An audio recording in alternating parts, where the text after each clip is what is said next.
Hey folks, welcome back to Guitar Wishlist. My name is 3-Chord Dave and today we're talking about the National Westwood 77. It's finally making its way to the Guitar Wishlist.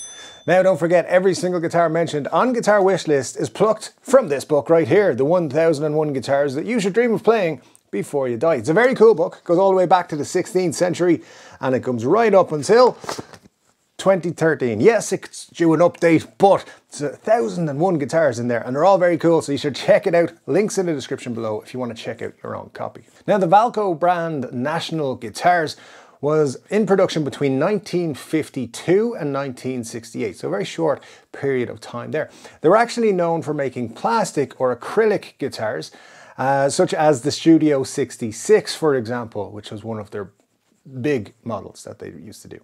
Known, of course, for some unusual shapes and things as well. However, the Westwood 77 and its baby brother, the 75, were not plastic or acrylic, not completely. They were, in fact, mahogany bodies with a maple neck and a rosewood fretboard. Very cool stuff there altogether, except for that ridiculously, grotesquely big headstock. I don't know what they were thinking with that, but hey, what can you do?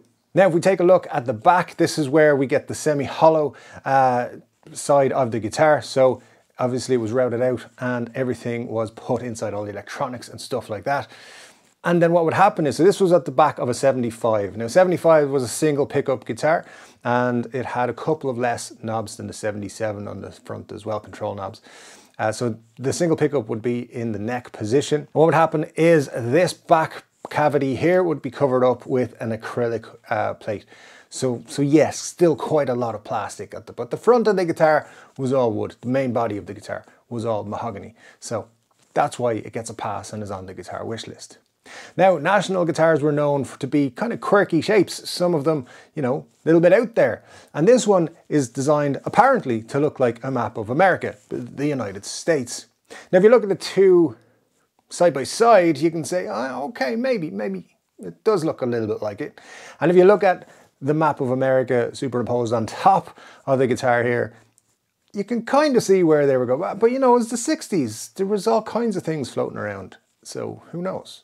But yeah, definitely you can see where they got their inspiration from. Now, as I said, the 75 was a single pickup guitar in the neck position there. The 77 was a 2 pickup guitar, or actually a 2.5 pickup guitar. So you had 2 single coils in the regular neck and bridge positions. Yes, they're single coils. They're called Vista Power pickups. So they kind of look like humbuckers, actually. You also had what they called the Silver Sound Bridge Unit, which promised to have perfect acoustic string tone reproduction, which, if you think about it, kind of sounds like a very early impression of a piezo system. But it wasn't really. If you look into like the patent and everything for it, you will find out that it's actually more of an electromagnetic pickup. So nothing kind of too special there. But because it had that there in the bridge area, you could blend in a couple of extra sounds into your pickups. So it gave you a bit more tonal varieties which makes it very cool indeed.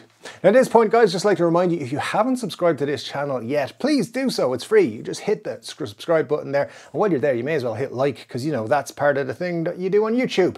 That'd be very cool. Now, people who played the National 77, the Westwood 77, would include the likes of Jack White and some dude called Bob Dylan. Took one out on tour with him in the 70s as well and played it as a slide. So some very big names in the music industry there. I think they're pretty cool. I took a look on Reverb just before recording this video, and right now there's one for sale for about 1,850 euros. So 1850. It's not too bad for a guitar from 1962, and you can pick this up in pretty good condition. It's got a hard shell case.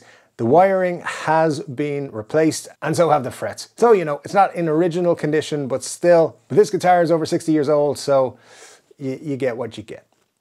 Anyway, guys, that is Guitar Wishlist for this week. Thank you for joining me. And if you missed any Guitar Wishlist episodes, you can check out the playlist up there. There's a brand new one every single Monday. Don't forget, we do 3-Chord Dave live every Saturday right here on this channel. Pop along this week and have some fun. And until then, take care, guys. I'll see you in the next one.